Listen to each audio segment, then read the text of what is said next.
sino das notificações. Olá, meus ilustres amigos e amigas, bem-vindos a mais um vídeo no meu canal, no seu canal, no nosso canal de estudos, Verdades Ocultas da Bíblia. Como vocês estão? Espero que vocês todos estejam bem. E aí, ó, já viram aqui, ó, duas referências bibliográficas aqui no canal. Hoje nós estaremos rapidamente trazendo esta aula sobre Moisés e Akenaton, o que inclui que nós iremos assistir a um vídeo do historiador Henrique Caldeira, lá do seu canal Cortes Estranha História. Tem o canal Estranha História e o canal de cortes, Cortes Estranha História, onde o historiador Henrique Caldeira estará respondendo acerca de Moisés e Akenaton a um dos seus inscritos. Olha, muito interessante esta questão. Ele trará, claro, a abordagem, a visão acadêmica sobre este fato, e eu vou trazer uma aula para vocês explicando o porquê que surgiu essa questão, essa visão acadêmica. Por que lá atrás diversas pessoas acharam que Moisés era Akenaton, ou que a figura de Akenaton teria influenciado a Moisés. Por que surgiu isso lá atrás? E eu vou explicar isso aqui para você, mostrando alguns indícios, algumas semelhanças muito interessantes, tá bom? E para isto, eu quero desde já deixar aqui, ó, Secrets of the Exodus. Cara, esse livro é muito interessante, Segredos do Êxodo, eu recomendo que vocês leiam. Nós já trabalhamos ele aqui no Verdades Ocultas da Bíblia há muito tempo atrás. E uma outra obra também muito interessante é Moses and Akhenaton, de Ahmed Usman. Então vamos lá, vamos ouvir o historiador Henrique Caldeira. É um trechinho do vídeo dele. E logo após, eu vou abrir aqui para vocês alguns PDFs, trechos do livro Segredos do Êxodo. Vou mostrar os negócios para vocês aqui, interessantíssimos. Então, primeiro, vamos ouvir o historiador Henrique Caldeira. Vambora, vamos ouvir aqui o excelente historiador Henrique Caldeira, o que ele tem a dizer sobre esta questão. Marcelo Vitorino falou: conhece a hipótese em que Moisés e Akenaton são a mesma pessoa? Qual a aceitação dessa ideia entre os estudiosos? Conheço e a aceitação é nula. Existe uma discussão. Essa ideia de que Moisés e Akenaton sejam a mesma pessoa, realmente a aceitação é nula. Há mais tempo, algumas décadas, principalmente no início ali do século XX, nas primeiras décadas do século XX, quando Freud estava escrevendo, por exemplo, existia uma suspeita de que Moisés pudesse ter sido influenciado pela chamada revolução, ou heresia de Amarna, que é essa mudança cultica feita pelo Akhenaton. E aí, como essa reforma cultica ela é centralizadora em um único Deus, e muita gente chamou isso de monoteísmo por muito tempo, mas eu não acho que é uma ideia, não acho que é uma palavra muito boa. Eu não acho que é uma palavra muito boa nem para a religião do Israel antigo, mas assim, é realmente uma concentração cultica em um único Deus, sem negar a existência de outros e sem interromper o culto doméstico, por exemplo, para outros deuses. É mais uma questão oficial. Você concentrar o sacerdócio que tem mais poder, o sacerdócio mais de efeito e financiamento nacional para um deus específico, que antes eram os sacerdotes de Amon, estavam ganhando muita proeminência, muito poder, e aí ele passa isso para um culto específico em que ele é o sumo sacerdote do negócio, ele é o pontífice máximo, por assim dizer, para usar esse termo romano, que é o culto do Aten, ou do Aton, que é o disco solar, beleza. E aí, Moisés, por ter estado no Egito, poderia ter tido alguma influência disso. O Freud, no Moisés e o Monoteísmo, fala sobre isso. Mas isso também está bem descartado, até porque a ideia de que Moisés é uma figura histórica é algo que é muito disputado hoje, né? Eu acredito, inclusive, que a maior parte dos especialistas que estudam esse contexto, esse período, tendem à ideia de que Moisés não existiu, de que é uma figura ficcional produzida muito posteriormente. Alguns apontam até o período helenístico, assim, mas eu acho que entre o pós-exílico e o período helenístico, não sei. Então, assim, se você não tem nem Se você não sabe nem se Moisés sequer existiu, né, como falar que Moisés foi influenciado por Akhenaton? Então, hoje em dia, essa hipótese não é corrente, não. Ótimo, excelente explicação do historiador Henrique Caldeira. Mas então, fica a pergunta. O que levou Freud, o que levou o historiador Ahmed Usman a escrever trabalhos? O que levantou as suspeitas? Eu não estou fazendo sensacionalismo, porque às vezes você vai ouvir ali, como o professor bem colocou, olha, a academia abandonou. Se a academia abandonou, então isso não tem fundamento algum. Mas qual eram os argumentos destas pessoas? A academia abandonou por causa que chegou-se à conclusão que Moisés não é uma figura histórica, ou a academia abandonou por não ver a correlação de evidências. Por exemplo, será que existem elementos na cultura egípcia que possam remontar ao êxodo bíblico? Olha, eu digo uma coisa sincera para vocês. Leiam estes 2 livros. Quando nós olhamos os achados arqueológicos da tumba de Tutankhamon, nós veremos algumas representações interessantes, como os querubins, 12 sacerdotes que acompanham o faraó, o rei. Veremos algumas inscrições, alguns nomes que nos farão lembrar de um certo Deus. Também nós teremos a Arca de Anubis,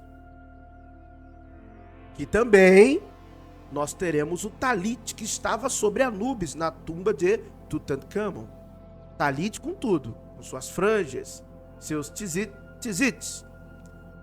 Teremos a caixa canópica e toda a sua estrutura que vai nos lembrar as questões do tabernáculo.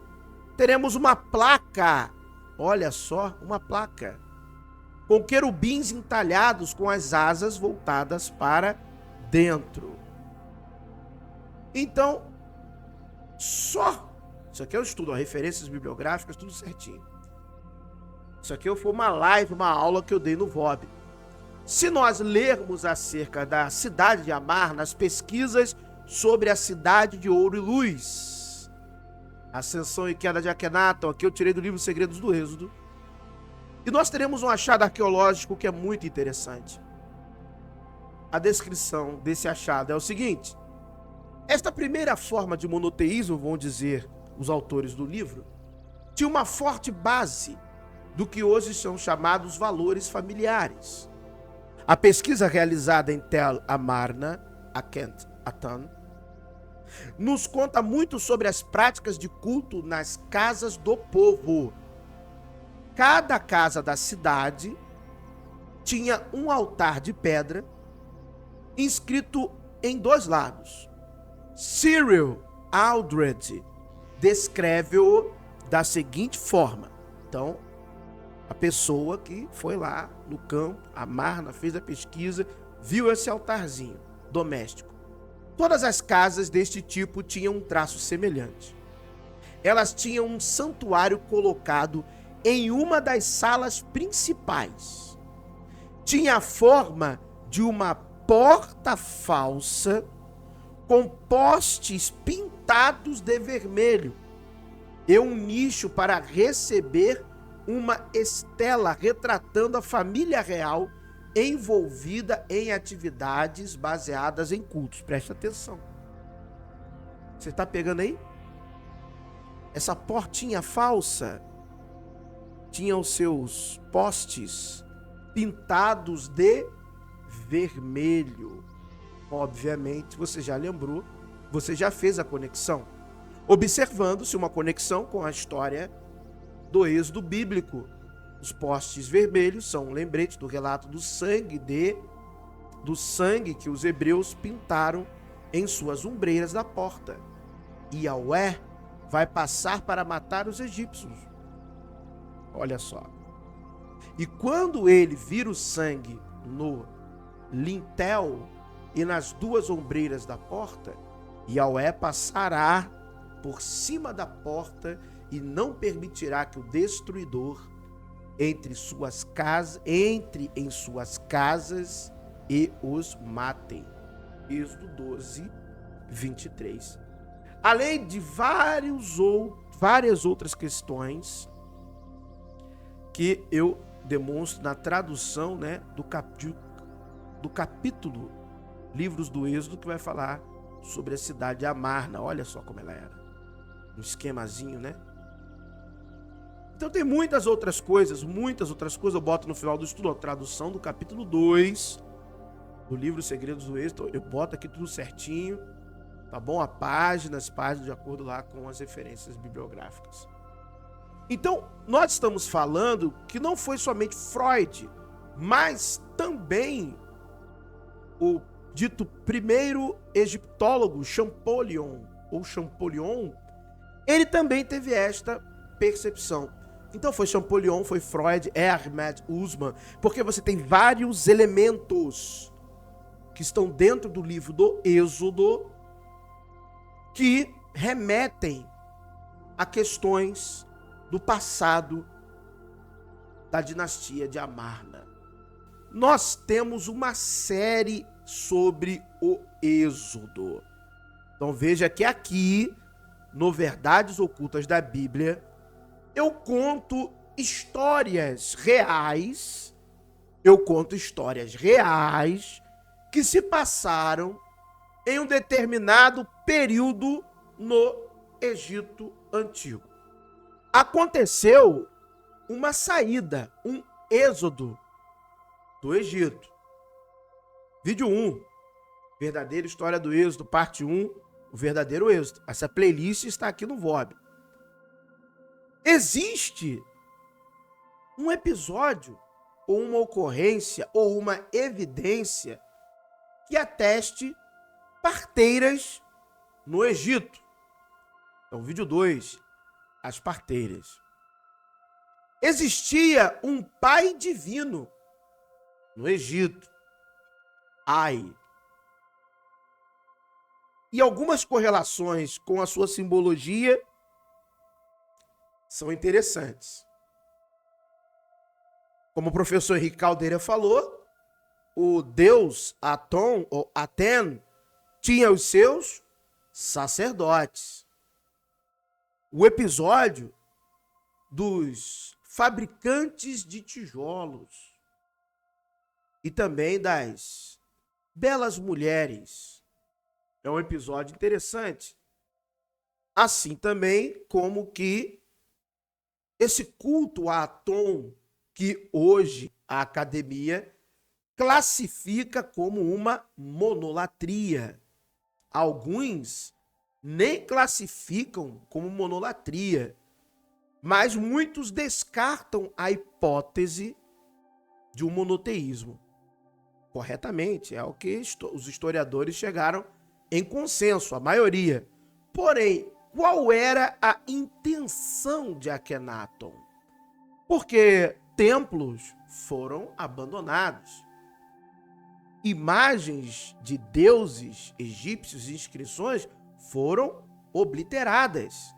Assim como aqueles que sucederam a dinastia Amarna também fizeram obliteração do passado da dinastia Amarna, inclusive do deus Aton, Aten. Não estou fazendo sensacionalismo. A pergunta seria: Akhenaton estava tentando, aos poucos, engajar uma nova religião egípcia, a adoração exclusiva ao deus Aton? Ninguém vai dormir politeísta e acordar monoteísta. São perguntas interessantes. Então eu tenho aqui, uma série de 6 vídeos falando sobre a história do Êxodo. Os 6 primeiros vídeos dessa playlist é uma série. E uma série que ela foi muito bem visualizada quando eu lancei no VOB.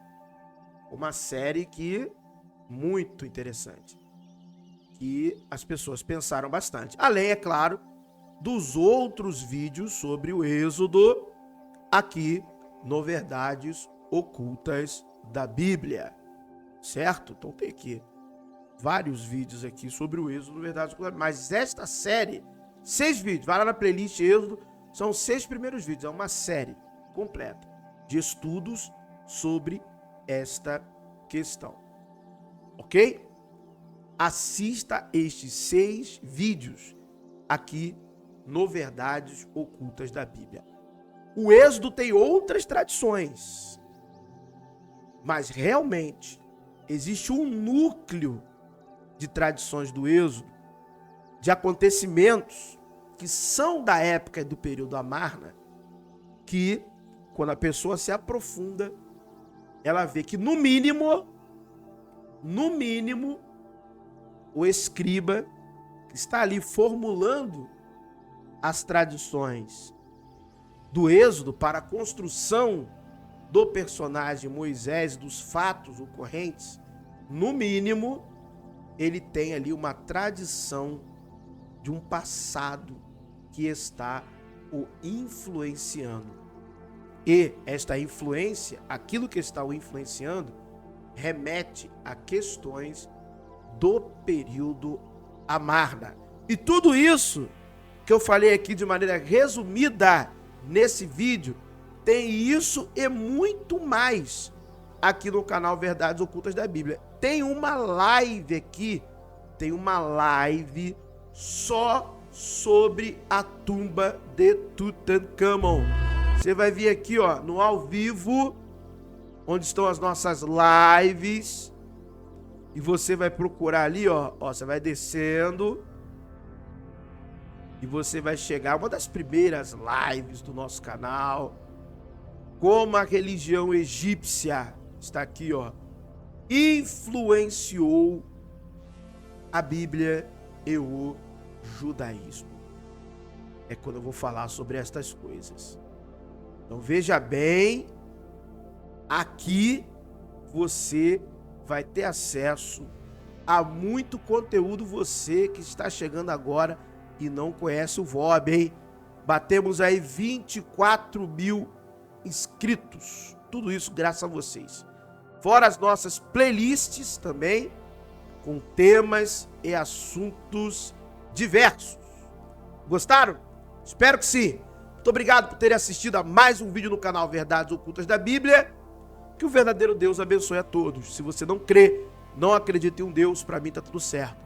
Desejo então do fundo do coração que a sorte e a fortuna lhes acompanhem.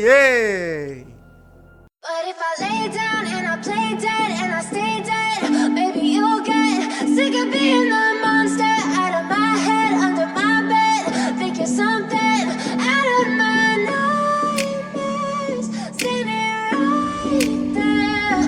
But if I lay down and I play dead and I stay dead, then will you get bored of killing me? Silhouettes of you are like a taunt. Never really know just what you want.